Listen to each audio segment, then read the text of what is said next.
All right, we are live. I now call this meeting of the Bloomington Planning Commission to order. Due to COVID-19 social distancing considerations, this meeting is being held virtually.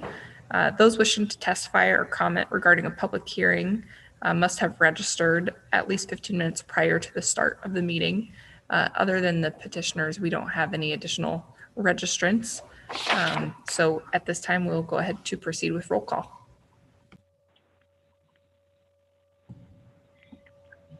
Mr. Stanzik. Mr. Dannenberger. Here. Mr. Boyd. Here. Mr. Mulick. Here. Mr. Krieger. Here. Mr. Moore. Here. Ms. Montney. Here. Ms. McGann. Here. And Ms. Hayden. Here. We have a quorum. Really quick, David, can we get a sound check on you? Can you hear us? I'm here. Okay, thank you. All right, at this time, we would open it up to public comment. That's item 3 on our agenda. However, we do not have anyone from the public registered to comment. So we will proceed to item 4, which is a review of the minutes of the December 9th meeting. Does anyone have any additions or corrections to the minutes? I'd move to approve. Second. All right, roll call, please. Mr. Stanzik. Yes. Mr. Dannenberger. Yes. Mr. Boyd. Yes. Mr. Mulick. Yes. Mr. Krieger. Yes. Mr. Moore. Yes. Ms. Montney. Yes. Ms. McCann. Same. And Ms. Hayden. Yes. All right, that moves us to 5, our regular agenda. First item up is PS-05-20, a public hearing, review, and action on a petition submitted by Bill Pfeiffer requesting approval of an amendment to the Harvest Point preliminary plan. At this time, we'll hear a presentation from staff.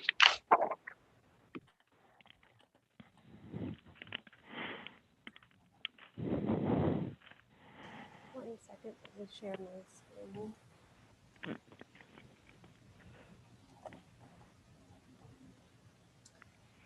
Okay, staff is recommending in favor of the requested preliminary plan. We had a case a couple months ago looking at the zoning map amendment for this area. It's approximately 14 acres. And council approved the map amendment, and now the petitioners come back looking at a preliminary plan. There are 2 waivers that are also incorporated into this plan that would be that the applicant's requesting approval of.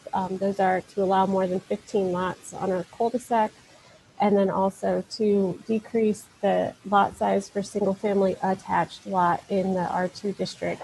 The proposed lots are 33 feet wide, and the R2 would require 35 feet, so it's about a 2-foot difference.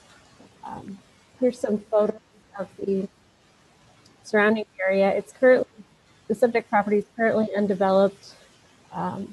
There is a large berm that separates the single-family residential and this property, and it's bordered by a church on the west boundary, duplexes to the north, single family to the north as well. And then the land south of here is zoned business, but it's currently undeveloped. Oops, sorry. And then just the zoning, with the zoning map amendment that was approved in or previously last year. Here are some photos of the surrounding area. Like I said, there's single-family detached homes north of here, and then unincorporated to the east, which is improved with manufacturing. This is a photo of the south, which is which is undeveloped, but within the city limits. There's the manufacturing to the east, and the church to the west. This is a tier 1 Infill redevelopment priority. The comprehensive plan contemplates this as low density residential, and the area is in the future, or I'm sorry, the emerging area is the neighborhood type here. So looking at the preliminary plan, there was previously a preliminary plan reviewed and approved for the entire Harvest Point subdivision. The proposed amendment pertains to 13 acres on the south side of the subdivision. You can see from kind of this aerial that the original subdivision was intended to extend much further to the north. And really, though, the area that we're talking about today is on the south side. It's outlined in yellow on the screen. The developer proposed the preliminary plan. We received the application in November. Staff had some time to review it and send their comments to the developer. The developer has since addressed those comments in this most recent version. The changes are outlined in little cloud-like call-outs here. That's how you can kind of tell when you're reading them. Reading the preliminary plan, you can see the changes are highlighted there. But so the proposed plan addresses those. However, there are still the two waivers that are needed. Staff supporting the waivers based on the lot configuration here. You know, this is a kind of a narrowly, it's not a very deep area, but it's very long and wide. And so and it's alternative street configuration that might provide different circulation and allow fewer lots on the cul-de-sac is really not feasible given the size and the layout of the subject property. So we're supportive of the waiver for more than 15 lots on a cul-de-sac, and the actual cul-de-sacs themselves do not exceed our maximum length. So they comply with the maximum, they're under the maximum length of street there. And then the additional with the lot width, we're also supporting that. The 2 feet would just, it seems kind of, it still allows for adequate separation and for adequate spacing between units. So the 2 feet is, staff is supporting it because it would allow the developer to make reasonable use of the property. It's a slight deviation from the code, but still meets the minimum lot area that we require. It's just the width that is off. Looking at the development, there is some infrastructure that's existing. This area is served by a 30-inch storm sewer, and that then starts at 30 and then it kind of widens to 48 and drains to a basin on the east side. There's also existing sanitary sewer and water, and new infrastructure would be installed as well. That would be at the cost of the developer and would need to be designed to meet the city's standards for water and sewer and roads and infrastructure. The developer is proposing a local road with sidewalk on both sides of the street. The road, the cul-de-sacs, as I mentioned, the length and the bulb of the cul-de-sac comply with our minimum widths. In addition to the infrastructure, the developer also is required to provide parkland to serve the new units here. And so they've proposed about an acre of parkland adjacent to the basin that would allow for some additional buffering between the single family homes on the north, as well as expand kind of that area of the basin, give a little bit more green space. The parkland being located there also decreases the length of the cul-de-sacs. So just real quickly, the guidelines for a preliminary plan, we use the purpose and intention of the subdivision code to help guide the decision. And the subdivision code is really intended to ensure that there's adequate circulation, there's adequate spacing, light, air, that there's detention has been provided and that the proposed plan is in the public's best interest. Staff found that these were met and that the proposed density is about 4 to 5 units. This is in line with what's allowed in the comprehensive plan, what's contemplated for this area, and it's also it's significantly less than the 13 units per acre that's allowed in the R2 district. So, looking at the additional standards, adequate transportation, water, sewage, parks, recreational facilities. While reviewing the preliminary plan, we felt that these were met, that the developer is providing parkland, the water sizing is appropriate. Some of our original comments were pertaining to easements, and those have since been addressed to give adequate spacing between utilities and also to provide enough buffer around the infrastructure to encourage maintenance of that infrastructure. So, and I don't, unless you would like me to read all of these, you can come back if there's questions.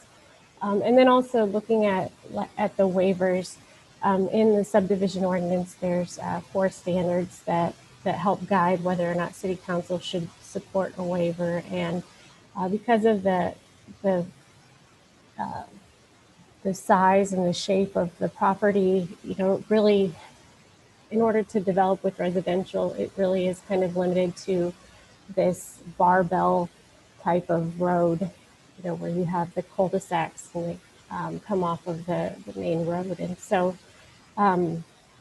also because of the shape of the land, it's in order to accommodate the proposed density, it's necessary to have more than 15 lots fronting on the cul-de-sac. So we're supportive of the waivers and supportive of the preliminary plan as it's been revised and as it's proposed. I can answer questions. I had a question, Katie. I don't know if you can flip back to, I think it's your very first slide that is the alignment of the comp plan just by the color coding. I was thinking it looked like tier 2. So just want to make sure that we've got that right for the adoption of the findings of fact. It's hard to see because of the label or Empire Street, but it appears to be tier 1, kind of that teal, bright green right there underneath. I don't know if I can zoom in. But because it does have access to infrastructure and it's already within the corporate limits, it also meets that description of what's tier 1. Okay, thank you. What other questions for Katie? Katie, that parkland, is the city gonna maintain that? And is there any development plan there, or will it be just green space? The city would maintain it. The city would also be responsible for developing it. I think with I can't speak for the Parks Department. They do their park planning kind of based on needs and based on their sub-area plans. There's not additional park space in the area that's accessible by this neighborhood. So in order for people who have children who live out here to go to a park, they have to cross Route 9 or cross Tawana Barnes. So the park land is actually a nice amenity, but whether or not it's going to have a playground or gazebo or basketball court, whatever, I don't know. That would be determined by the Parks Department. The developer's not building something there. No. Okay, that was my question. Thanks. Yeah, the ordinance doesn't require the developer to do that either. We just necessitate the land, or there is an option to provide a fee in lieu or a combination of the two. But And my other question, I think you said it, but these would be city streets, right? yes, yeah, public streets, they meet our minimum width and they have sidewalk on both sides of the street. Thank you.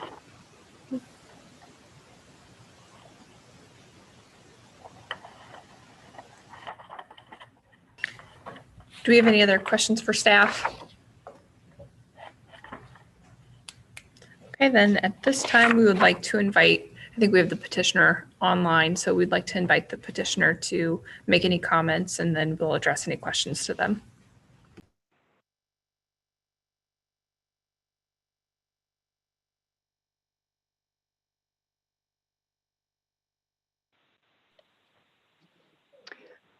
Thank you for recognizing us. Jason, I think you're going to lead off. Is that right? That's right. All right, Jason, I'm going to swear you in. Sorry, we can hear you. Good. All right, can you please state your full name and address for the commission? Jason Barrickman, 202 North Center Street, Bloomington, Illinois. Do you swear the testimony you're about to give will be the truth? I do. All right, thank you. Please proceed. Yes, thank you. Thank you to the chair and to the commissioners. We appreciate the opportunity to appear before you today. Again, my name is Jason Barrickman. I'm an attorney with the law firm of Meyer Capel in Bloomington here. I'm accompanied on the telephone by the developer, the petitioner, the developer, Bill Pfeiffer, as well as our engineer, and on behalf of our engineer, Neil Finland with the Farnsworth Group. Our engineers have really taken the lead in communicating with the city on this petition, or on the plan, I suppose. But just as always, I want to pass along our appreciation to Katie and to the city staff, who, as always, are just great to work with. And the continued reports from our team is that they've been nothing but helpful, of course, in this process. With respect to the petition to amend the preliminary plan, as Katie suggested, we appeared before the Planning Commission just a few months ago on a rezoning matter, rezoning the subject property from B1 to R2. We referenced at that meeting that we plan to reappear subsequently with our preliminary plan, and that's our intention here today. You may recall the discussion during that petition on our zoning matter, that we talked about the reality that the market conditions for this property simply didn't play out to the intended development and intended use. So the prior use was intended to be commercial. We had many years ago hoped to develop a number of commercial lots. So here we are today. Now that we have the zoning in place, we would like to proceed with a subdivision that would accommodate single and two-family homes. Again, this is just a result of the market conditions. I believe Katie touched on the standards required by the subdivision ordinance. I think those are pretty straightforward, so I don't want to belabor those. Of course, we're glad to answer any questions on those that may come up. I should note that there was a question early on, I think even back when we were working on the zoning, regarding the necessity of an eastbound left turn lane on Route 9. We've been, and I've been, in communication with IDOT regarding the necessity of a left turn lane. Those communications continue, but the intent of the developer, we believe that IDOT will require us to put in place this left turn lane.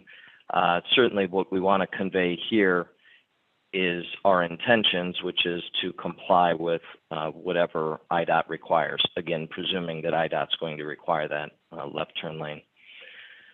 There are two waivers that have been requested for this project, and rather than having me discuss those in length, I'd rather turn it over to Neil Finland with the Farnsworth Group to just walk you through those briefly.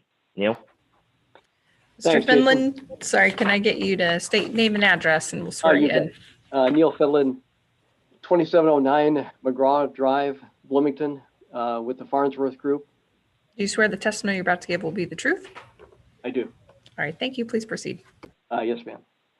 I, like Jason, would like to thank staff for their input. I just believe it made the project better. And for instance, the suggestion that had really come from the planning department, and Katie had conveyed, is the the intent of placing the park property adjacent to the existing detention basin. And in doing so, that park is about 1.8 acres of property adjacent to the 2.2 of the detention basin, with a green area then of roughly, as you can tell, 4 acres.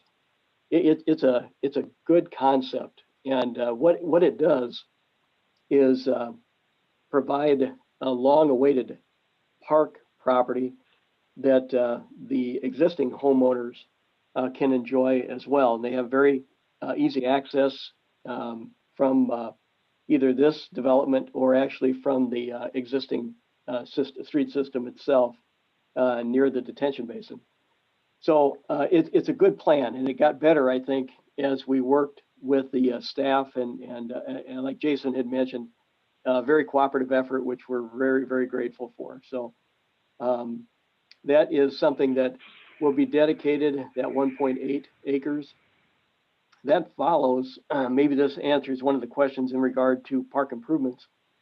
That follows contribution, a fee in lieu of, I think, Bill, it was in some $70,000, if I recall from memory, that had been paid previously for the earlier developments, because the parkland was not available at that time. So now we have both. Those fees are and have been in the city's hands for some time with that intent for improvements of the park. And now we have the land that can be improved. So it's a nice combination. I think it'll bring forth some long-awaited park property that has a function to it and is very accessible. So from that, I'd like to move on to the waivers themselves, and they're kind of closely tied. As Katie had mentioned, we're looking for 66-foot wide lots that would be less than the 70-foot width for the single-family attached homes, or, as you mentioned, 33 feet in width each. The reason for that is it meets the market. And I'd spoken to Bill to make sure that I'm on target in saying this, but we have relatively deep lots that we can afford to use some longer homes and narrower. And this narrower design is actually being employed in other areas of Bloomington Normal.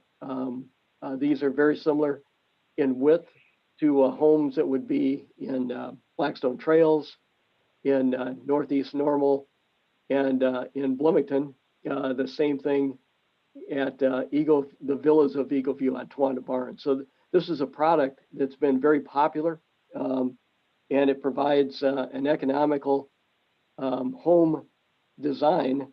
And in this case, it fits very well with the property that we're dealing with the depth that had been mentioned. So because of that, we have narrower lots, obviously more of them per lineal foot. And that's where the other waiver comes in. And that is a number of homes on the cul-de-sac to the west. Instead of 15 being allowed, we have 24. But I think the important part about that is not necessarily the number of homes, but the length of the cul-de-sac. And the allowed length of a cul-de-sac for safety reasons is 1,200 feet. That cul-de-sac that I just mentioned to the west of the boulevard is only 350 feet in length.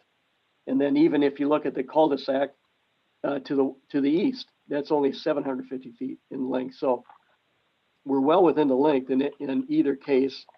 To the east, we do not have a problem in terms of numbers, because of the length. It's simply that we have a little narrower lot because of the market and the depth of those lots.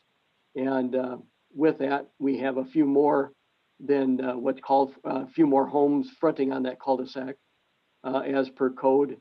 And that's how I say they are in fact related, those two items. So those would be the waivers that we would be requesting. Everything else meets code, as has been mentioned, the infrastructure, much of it is in. Detention is in, as Jason mentioned, the traffic will be addressed. We've been in constant contact really with IDOT and certainly will conform. And I think that's it, unless there are any questions at all. It's been well thought out. It's been a good process, and we would sure ask for your approval. Does anyone have any questions for the petitioners? Hi, this is Tyson. I've got a question for Mr. Finland. Well, first, just I wanted to say I appreciate the narrow lot concept. The less frontage road that a certain property can have means that less infrastructure per house, and also more efficient delivery of city services. So that makes a lot of sense from a city standpoint. So yes, two questions. One, do you have a approximation of the cost of the roads and additional infrastructure that are being built here? I do not. I do not. Okay.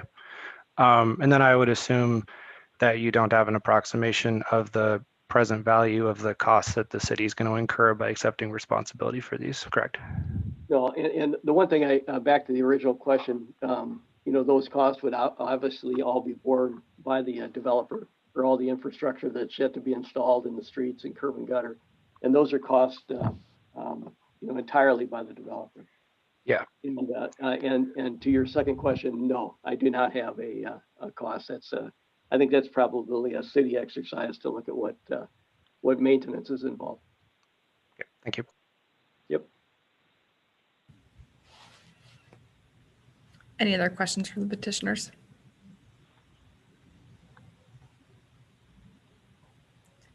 If not, we don't have anyone wishing to speak in opposition. So at this time, Mr. Finland, Mr. Bergman, want to give you both an opportunity for any final comments. Otherwise, we will close the public hearing portion of this item.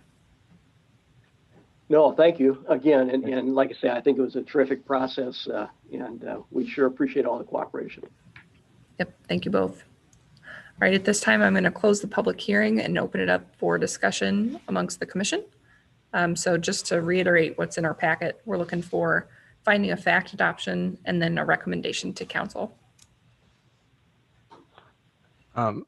Question for Katie, similar to what I just asked Mr. Finland. Just want to affirm we don't have a approximation of the cost of the maintenance of this, and we don't have an approximation of additional service costs associated with maintaining it, right? Right. We've not done a fiscal analysis on that. So not knowing the financial impact of this, I'm not comfortable with finding of fact A, saying that it's in general welfare of the city, but I'm comfortable with the other findings of fact. So I'd move that we accept findings of fact B through L as presented in the packet. We have a second on that. Justin, I'll second. Do we have any discussion?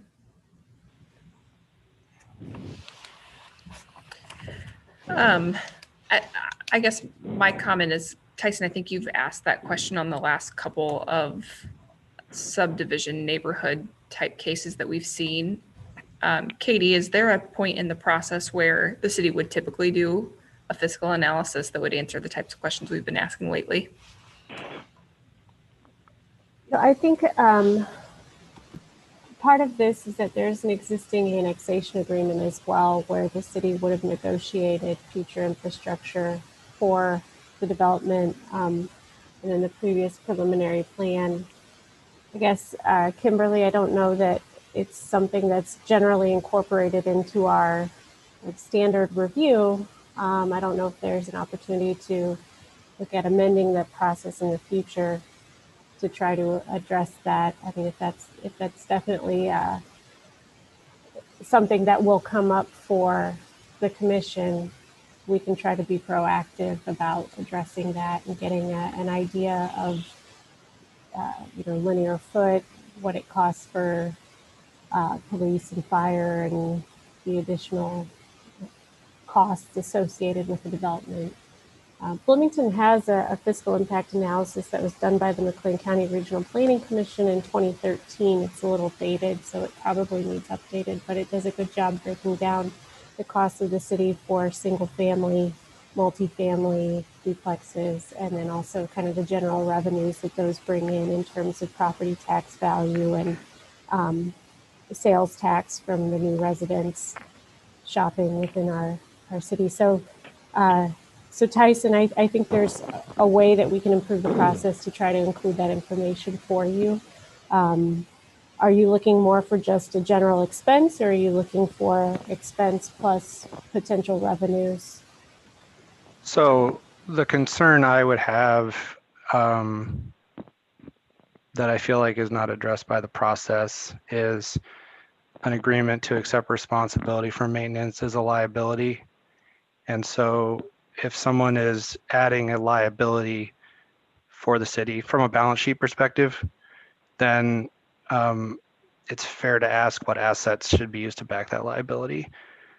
And so I wouldn't accept responsibility for the loan on someone's house without having a house to back it up, right? So since we don't know that, then to the degree that the city's financial health and its solvency is a part of its general welfare, I just don't feel like I'm comfortable saying that that standard is met without that information. Does that make sense? I think it does. Just also, the process for development would be that the preliminary plan is kind of a conceptual plan. It's valid for 3 years. It shows where that layout would go. The developer still needs to propose the final plat, and it's at the time of final platting, when the actual lots are created, that the developer also has to propose a bond or a surety that's 110% of the costs of the infrastructure. That 110% is derived based on the estimated cost of, the engineer's estimate, so what it would cost to build it. The city holds on to that bond or that surety until all the infrastructure has been built to the city standards, and then the city has inspected it and ensured that it is built to our standards. So once it's inspected and the city decides to take ownership of it, then we release that bond back to the developer. So if there are any issues in the construction of it, the city can use that bond, or if the developer fails to fulfill their obligation and complete it, the city can use that bond to help cover that cost. Additionally, the maintenance of it then is the city's kind of long-term cost, but just kind of an overview of the process. So I suppose to answer your question, another opportunity would be at the final platting process as well. And I've done a lot of thinking since the last time. I dragged the meeting on a lot last time, and I don't want to do that every single time. I've done a lot of thinking about what our role is here on Planning Commission. I think with the standards we have and the scope of our work, I do plan to vote to approve this. I think it meets the findings of fact as presented. Asking the city to change its process to add financial analysis seems also beyond the scope of my role as a planning commissioner. So I wouldn't want you to do that to, satisfy me here, but just sort of looking for a way forward where I feel like I can vote for all of the findings of fact in good conscience with the information that I have available to me. So I have a little bit of a problem with the financial analysis part of this thing as far as the liabilities are concerned. When the city accepts the improvements that are accepted are of a pretty relatively permanent long-term nature, and trying to figure out what it's going to cost to maintain those improvements over a period of at least 25 years, probably longer than that, is going to require a crystal ball that hasn't been designed yet. The city has typically accepted these improvements once they meet our standards and gone on from there. I'm really concerned that if you attempt to calculate some theoretical cost that's going to have to be met years and years and years down the road and impose that on a developer, what you're going to do in a residential subdivision like this is jack up the cost of the home so that nobody's going to buy the darn things. And then you got zero development, or anything else that comes along with it. I understand where you're coming from, Mr. Stanzik. Perhaps I have the bias of my profession. In life insurance, we calculate, that is exactly how financial statements are calculated, is by projecting forward hundreds of years and discounting back on the life insurance side. So, I mean, that technique seems very, it seems very logical to me to do. And if we did that exercise and it resulted in homes not being viable to develop, then I think we should ask ourselves where the money is coming from. If not from the home, then what is funding that? And what kind of debt are we taking on, or what wealth are we taking from other places in order to fund it if the houses can't fund themselves? If this were something new, I'd be inclined to agree with you, but the city has been accepting subdivision and accepting responsibility for maintenance for God knows how long, and the financial viability of the city hasn't been threatened. It seems to me, unless there's something about a particular subdivision that cries out that there's going to be a maintenance problem down the road, I think we're really kind of overthinking the process. Hey, Chair, this is Justin. There's a motion on the floor for the most of the findings of fact. Could I suggest we vote on that motion and move preparation of future staff reports to new business? Yeah, I like that suggestion. Thanks, Justin. Because I do think this conversation is beyond the scope of this particular agenda item, particularly since I think everyone's indicated they're planning to vote yes. So adopt that suggestion, adding this to our new business agenda, and then asking that we please do roll call on the motion to adopt findings of fact B through L. This is George Boyle for a point of clarification. Are we talking then about adopting the findings of fact as set forth by staff with the exception of finding A at this point? That's the motion, Yes. George. All right. Roll call, please. Mr. Stanzik, Yes. Mr. Dannenberger, Yes. Mr. Boyd, Yes. Mr. Muelich, Yes. Mr. Krieger, Yes. Mr. Moore, Yes. Ms. Montney, Yes. Ms. McCain, Yes. and Ms. Hayden. Yes. That motion carries. Procedurally, Madam are we Chairman? at all interested in entertaining a motion as to the finding of fact A? And I say that with also wanting to say that after that, staff is going to ask for a motion with regard to the findings set forth in Chapter 24, Section 13.2 as I apply it to the two waivers. George, So you're my first ahead of question me. is, Yeah, this is Justin. I was about to make a motion that we accept the finding of fact A. Second.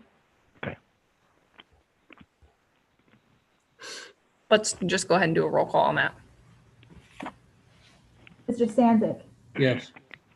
Mr. Dannenberger, Yes. Mr. Boyd, Yes. Mr. Muelich, Yes. Mr. Krieger, Yes. Mr. Moore. No. Did I hear correctly? No? No. No. Ms. Montney, Yes. Ms. McCann, Yes. Ms. Hayden. Yes. That motion carries. All right, George, are you okay if we move forward with just a recommendation of the preliminary plan to council?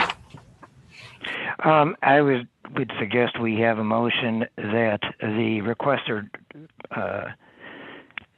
for finding of fact that the requested waivers meet the standards for adoption of waivers set forth in Chapter 22, Section 13.2.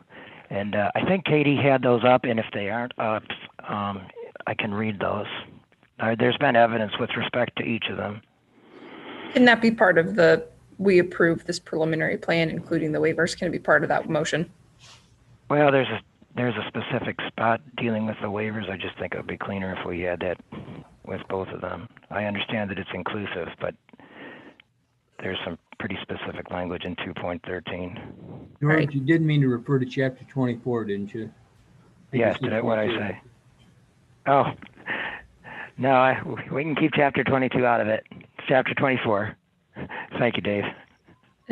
David, as the other attorney on the phone, you want to make that motion? I think you caught all of George's intent there.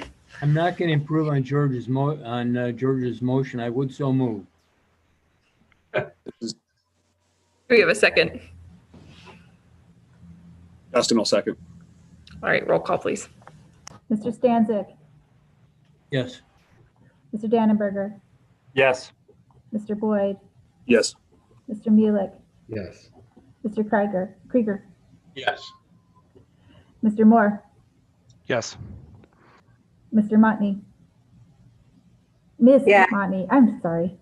That's all right. Ms. McCann, Yes. Ms. Hayden, Yes. thank you. All right, that carries. One more. This is Justin. Motion we send to council approval of PS-05-20, the amendment to the Harvest Point preliminary plan. I'll second. All right, I heard Mr. Krieger first on that one. Roll call, please. Mr. Stanzik, Yes. Mr. Dannenberger, Yes. Mr. Boyd, Yes. Mr. Mulek, Yes. Mr. Krieger, Yes. Mr. Moore, Yes. Ms. Montney, Yes. Ms. McCann, Yes. Ms. Hayden. Yes. Right, that carries. Katie, do we have an estimated council date for this item? I think this one will, sorry, let me pull up my calendar. I think we're looking at the next council, the 25th. All right, quick turnaround on that then. All right, thank you to the petitioners. That moves us on to our next item. Z-01-21, public hearing review and action on a petition submitted by Robert J. Lenz, trustee, under a trust agreement dated June 17th. I'm assuming that's 1994, and known as trust number 2315, requesting a zoning map amendment for a number of properties. So at this time, we'll have a presentation by staff.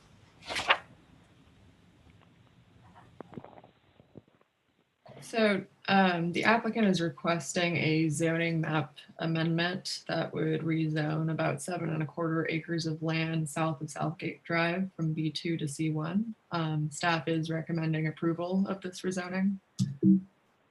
Wrong button. Okay. Just for context, the subject parcels are toward the southern part of the city's municipal boundaries. They were rezoned last year from B1 to B2, and as such, a lot of the surrounding area is still B1. To the north, you've got auto-oriented gas stations, drive-throughs. To the west, on this parcel here, there's going to be used auto sales. To the south, and generally this area, there's I believe a lumber store, lawnmower store, and then to the west across Main Street, it's limited manufacturing or limited industrial, sorry, with HVAC and ventilation supply as well as auto services. And then to the east, there is a mobile home park pretty much immediately adjacent to these parcels, as well as single family housing to the southeast. Here are some of the site photos of at least the northern portion of the subject properties. You can see the proximity of the mobile home park, as well as so some of the subject parcels are currently vacant and some are being used as storage. You can see some of the storage here on the right. So as to the proposed use of the property, the applicant seeks a rezoning in part to enable the development of single-family attached housing. Duplexes are allowed under B2, but they have to have a shared entrance. These as proposed, it would be 24 duplexes with separate entrances. The developer is working with IDA in order to facilitate the development of affordable rental properties here, and has already received tax credits for this proposal. Should that not come to fruition, the C1 office zoning is also appropriate in that it would provide more of a gentle use buffer between the residential properties to the east and the more intensive industrial and commercial uses in the surrounding areas. You can see here in the district purposes, the district may be applied as a transitional use buffer between residential uses and less compatible uses. And so it does fit that criteria. As to how it fits in with the comprehensive plan, according to the future land use map, the area is sort of a mix of low and medium density residential as well as regional commercial. And some of the parcels included in the subject properties are listed as tier 1 or priority for infill development for the land use priorities map. As to the findings of fact, for zoning map amendments, not all of the criteria need to be met. To my understanding, at least based on the zoning ordinance, it just needs to be established that the amendment is in the public interest and not just the interest of the applicant. So with that in mind, staff does believe that the findings of fact have been met. I won't go through each of them individually, but in general, we feel that the present zoning of the property is perhaps not the best use of the land. For one thing, the subject properties don't have frontage on Main Street, and so commercial may not be the most appropriate use. And for another, the C1 zoning would allow for lower intensity use that again would provide that transitional use buffer between the residential to the east and the commercial industrial to the north, south, and west.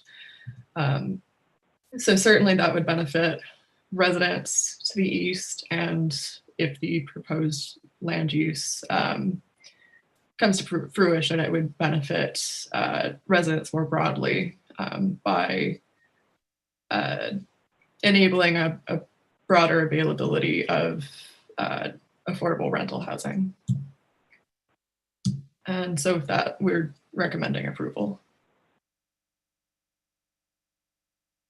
Thank you, Caitlin. What questions do we have for staff?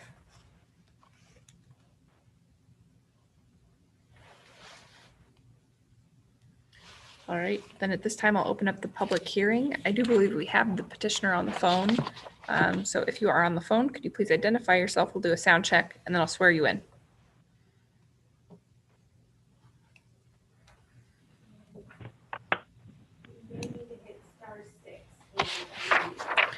You may need to hit *6 to unmute yourself.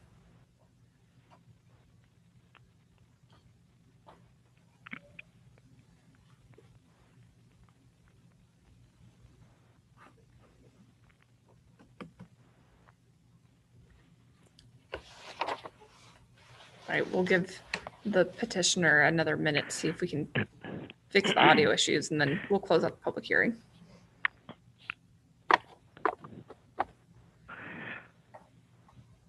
Is the petitioner calling in as opposed to computering? Yes, Mr. Lentz is on the phone. Okay. It still just shows that he is. Did he get the suggestion of hitting *6, Bob? I know they said it before. I just wasn't sure if it was clear.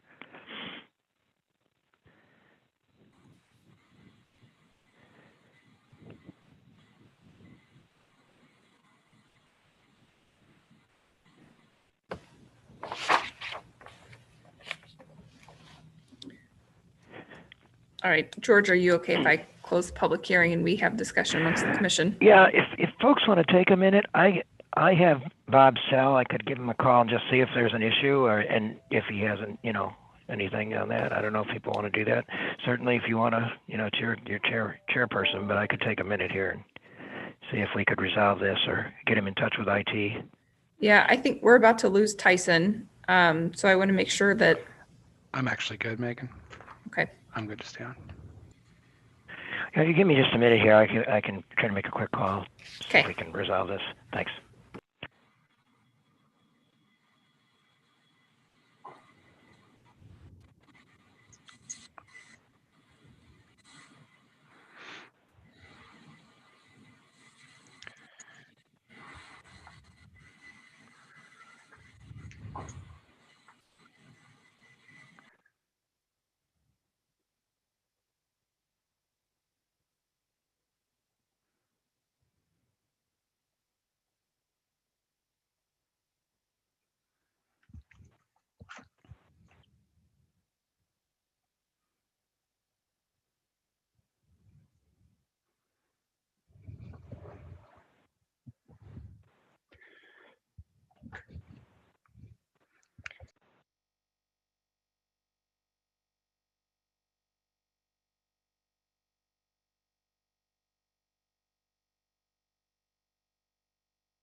Yeah, we lost Mr. Lenz, so we'll see if he's going to dial back in.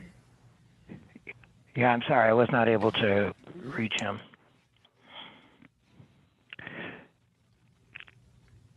Then George, if you're okay with, I was going to say, if Mr. Barrickman is still on the line, he is at the same law firm. Probably not at the same physical location, but he may have a number for Bob. Cool. I'll try to email Bob real fast, George. Okay. This is Justin. Can I motion we take a 5-minute recess? yep, do we have a second? Okay, second from Mr. Krieger. All in favor? Aye. Aye. Okay. Aye. 5-minute recess. Be back at 5.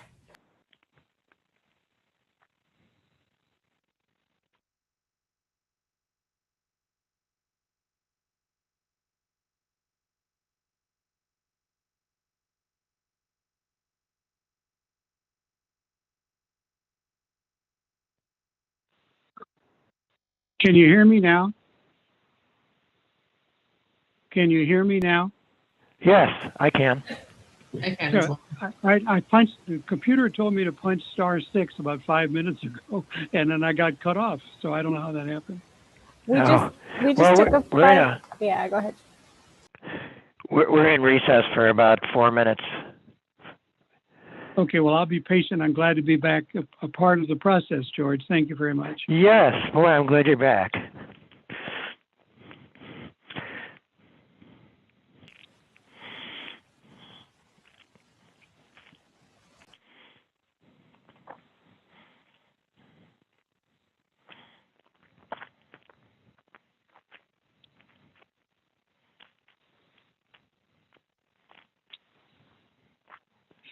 George, are you available now for a moment?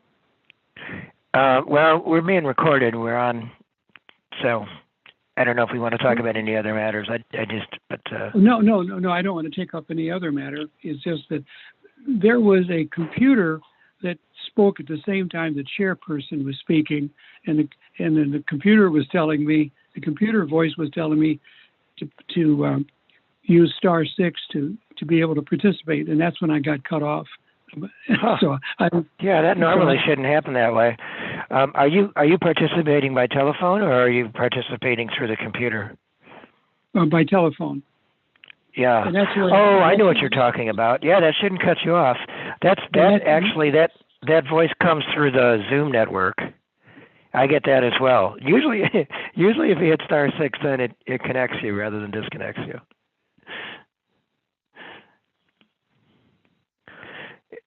But I've had a number of things happen with Zoom that, can be a little surprising.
So, Bob, you were able to hear the staff report?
We are, we don't quite have everyone back yet unless we're looking at Tyson and at David. All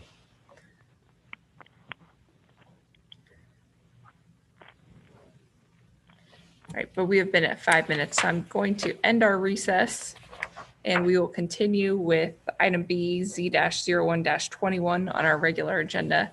I do believe we figured out any audio issues with the petitioner. So Mr. Lenz, at this time, if you're able to unmute yourself via *6 and would like to speak for the commission, we'll get you sworn in.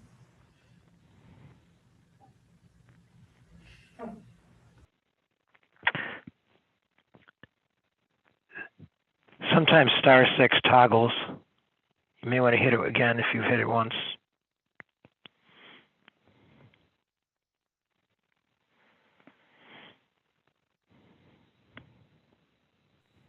Can we unmute him?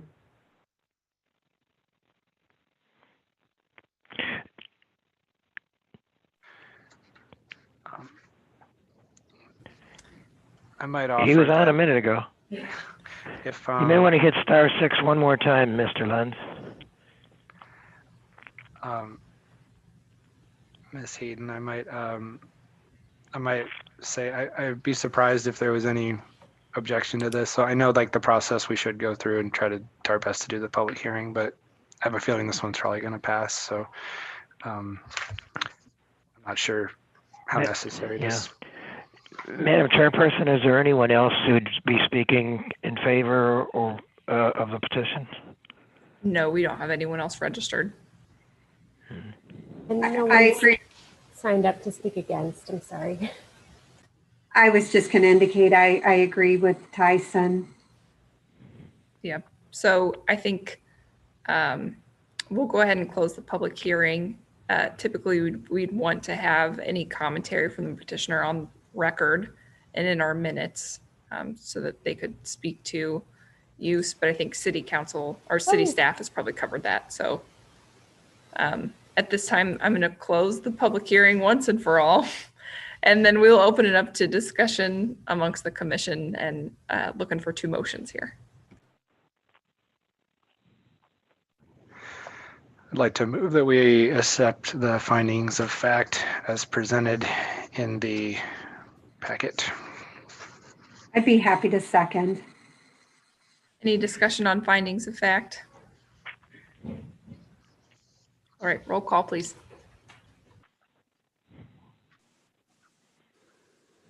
Mr. Stanzik, Yes. Mr. Dannenberger, Yes. Mr. Boyd, Yes. Mr. Mulek, Yes. Mr. Krieger, Yes. Mr. Moore, Yes. Ms. Montney, Yes. Ms. McCann, Yes. Ms. Hayden. Yes, that motion carries. So second motion is actually to approve the rezoning from B2 to C1.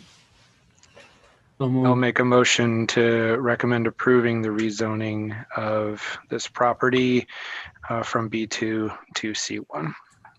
Second. Any discussion on that? Does anyone want to make a comment so that we have something on in the minutes and on the record about why they will be voting in favor or opposition?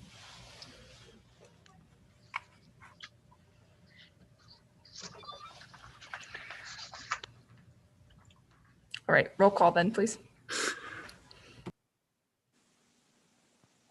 Mr. Stanzik, Yes. Mr. Dannenberger, Yes. Mr. Boyd, Yes. Mr. Mulek, Yes. Mr. Krieger, Yes. Mr. Moore, Yes. Ms. Montney, Yes. Ms. McCann, Yes. and Ms. Hayden. Yes, that motion carries. All right, that moves us to item 6, which is old business, of which we have none. We do have a walk-on new business item. Katie, do you mind if we continue the discussion that we were having earlier before we talk about the IDOT, just since that's more fresh? Okay, so I'm going to introduce a new item A, which is a continuation of the conversation about, I would say, generally fiscal analysis on behalf of city staff for preliminary plans and otherwise as presented to this council. Yeah, I probably can put an end to it real quick if that's okay. I think based on the vote on finding of fact A, it seems like something that I'm curious about just personally. So just for the sake of everyone's time, I can probably have some follow-up conversations with Katie on that point to learn more about the process and not have to have a commission direction on something. Yeah, I do want to say, Tyson, though, that I don't know that sympathetic is the right word, but understanding of your questions. So us having to adopt findings of fact as a separate motion is relatively new. So with that, I think is an additional responsibility to, what does the word fact mean? That's pretty weighty. So when we read through a long list and adopt something as a fact, I think our natural inclination is to perhaps want something quantitative to point to that being a fact. So I think it's a fair question to ask. Balanced with that is, as David said, the somewhat routine nature of what we're looking at and city operations, and the fact that just because you can't measure something doesn't mean it's not important. So there is an area of tension there that we're arguing in. So while I do think we probably don't want to add an administrative burden or process to what the city's doing, I do think that you're asking fair questions, and it doesn't ever hurt to try to be quantitative when we can. Sure, thank you.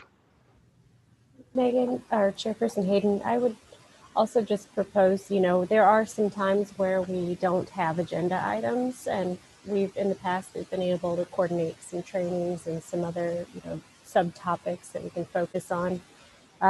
Maybe this might be a good, I know we want to avoid excess meetings if we can, but if it comes up, maybe this might be a good topic for one of those days when we have a light agenda as well, to kind of just go through the development process as a whole and how because you deal with everything from an annexation agreement to, a final plat, and it can be hard to grasp. So maybe that's something we can work on in the future too.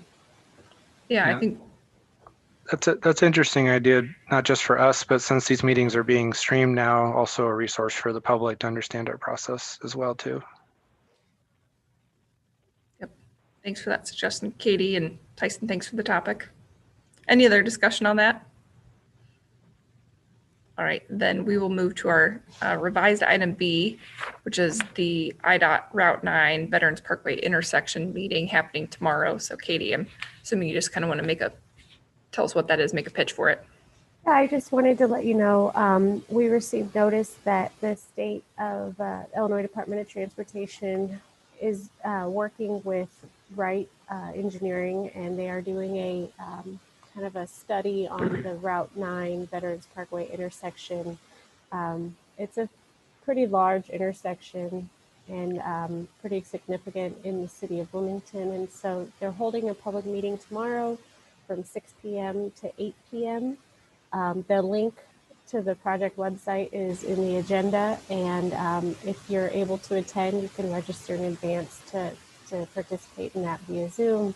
And then the website is also the project website, so any feedback from the meeting and materials will be posted there, and then you can also submit your comments and feedback as well. So more just an FYI. All right, thank you, Katie. And also let the record reflect Katie got more kudos today for her work with the developers. So we'll just continue to note those. All right, that moves us to item 8. Do we have a motion? Motion to adjourn. Second. All in favor? Aye. Aye. All right. Thank you, everybody. Have a great evening. Meeting adjourned. Hi, guys.